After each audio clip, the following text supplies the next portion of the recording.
매일 성경 큐티 힌트 2024년 8월 13일 예레미야 49장 23절에서 39절까지 말씀.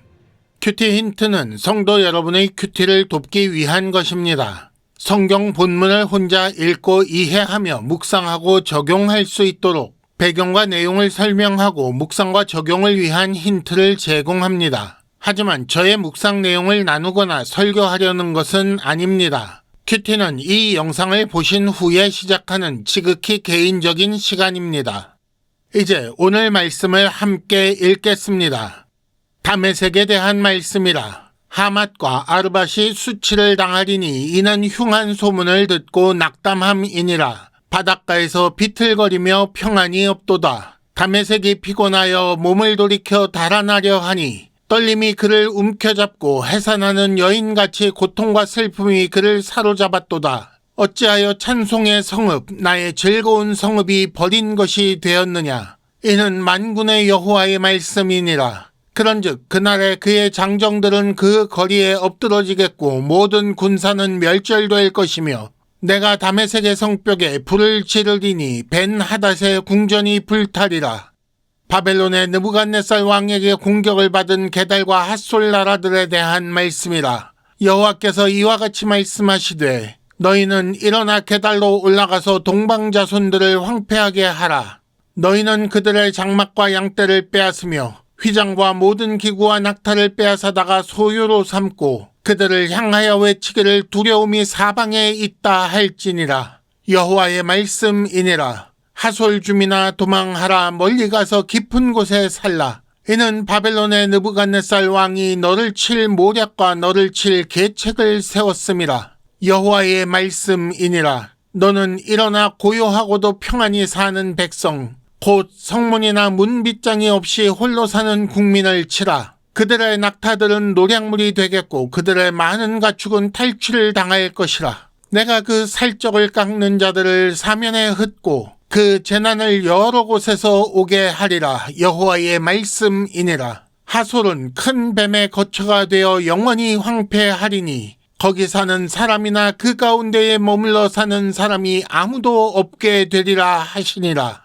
유다왕 시드기야가 즉위하여 오래지 아니하여서 엘람에 대한 여호와의 말씀이 선지자 예레미야에게 임하여 이르시되 만군의 여호와가 이같이 말하노라. 보라, 내가 엘람의 힘에 으뜸가는 활을 꺾을 것이요 하늘의 사방에서부터 사방 바람을 엘람에 오게 하여 그들을 사방으로 흩으리니 엘람에서 쫓겨난 자가 가지 않는 나라가 없으리라. 여호와의 말씀이니라. 내가 엘람으로 그의 원수의 앞, 그의 생명을 노리는 자의 앞에서 놀라게 할 것이며 내가 재앙 곧 나의 진노를 그들 위에 내릴 것이며 내가 또 그 뒤로 칼을 보내어 그들을 멸망시키리라. 내가 나의 보좌를 엘람에 주고 왕과 고관들을 그곳에서 멸하리라. 여호와의 말씀이니라. 그러나 말일에 이르러 내가 엘람의 포로를 돌아가게 하리라. 여호와의 말씀이니라. 아멘. 오늘의 큐티 힌트 3가지입니다. 첫째, 다메섹의 상태를 표현하는 단어들에 주목하십시오. 둘째, 게달과 하솔에 임한 심판 결과를 잘 보시기 바랍니다. 셋째, 엘람에 대한 말씀에서 눈에 띄는 단어는 사방이라는 단어입니다. 큐티 힌트 첫 번째, 다메섹의 상태를 표현하는 단어들에 주목하십시오. 24절에 보면 다메섹이 피곤하다, 떨림이 그를 움켜잡았다, 고통과 슬픔이 그를 사로잡았다 라고 나옵니다. 24절에 나온 피곤, 떨림, 고통, 슬픔 외에 23절에 수치, 낙담, 평안 없음, 그리고 25절에 버림받음까지 다메섹의 상태를 표현하는 단어들은 모두 비극적인 것들입니다. 그리고 이렇게 표현된 다메섹의 상태는 모두 하나님의 심판 결과입니다.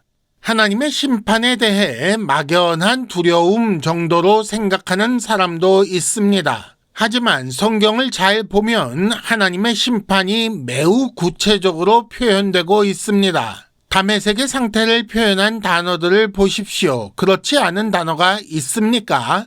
좀 더 생각해 보면 하나님의 심판 결과는 단순히 일상에서 경험하는 수치, 낙담, 피곤, 떨림, 고통, 슬픔이 아니라 극한의 수치, 낙담, 피곤, 떨림, 고통, 슬픔일 것입니다. 힌트 첫 번째, 하나님의 심판이 이르기 전에 은혜와 긍휼을 구하는 것이 지혜입니다. 큐티 힌트 두 번째, 게달과 하솔에 임한 심판 결과를 잘 보시기 바랍니다.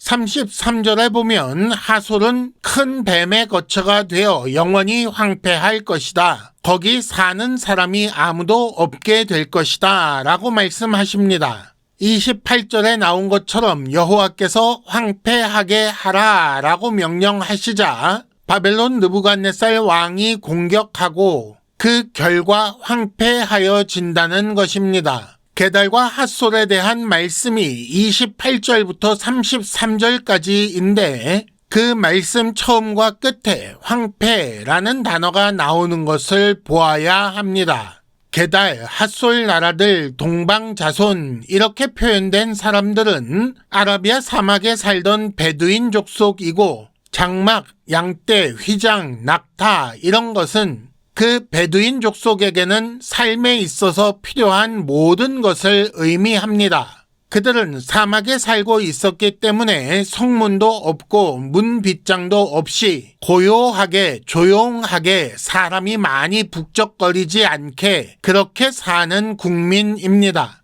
사람도 많고 짐승이나 물건도 많은 거대 도시뿐 아니라 사막 가운데 사는 부족 단위의 국가까지 황폐하여지고 사람이 없게 된다는 그 말은 하나님의 심판이 얼마나 철저하고 빈틈없는지 알게 하는 것입니다.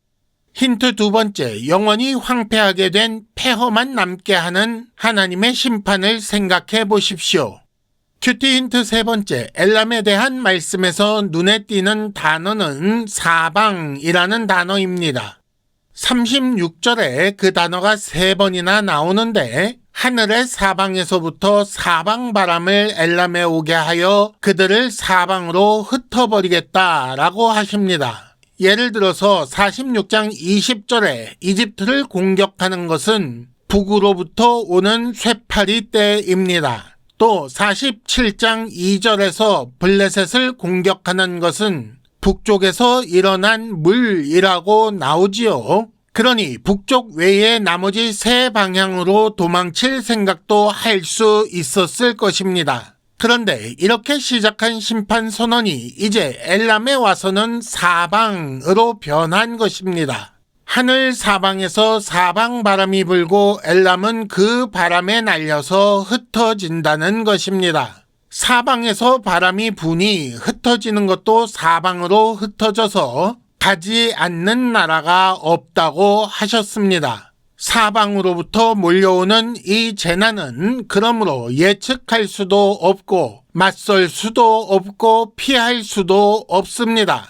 하나님의 심판이 이렇습니다. 사람 눈에는 엘람의 힘에 으뜸가는 활처럼 대단해 보일지라도 어디로 날려가는지 모르게 흩어져 버리는 바람에 나는 겨입니다.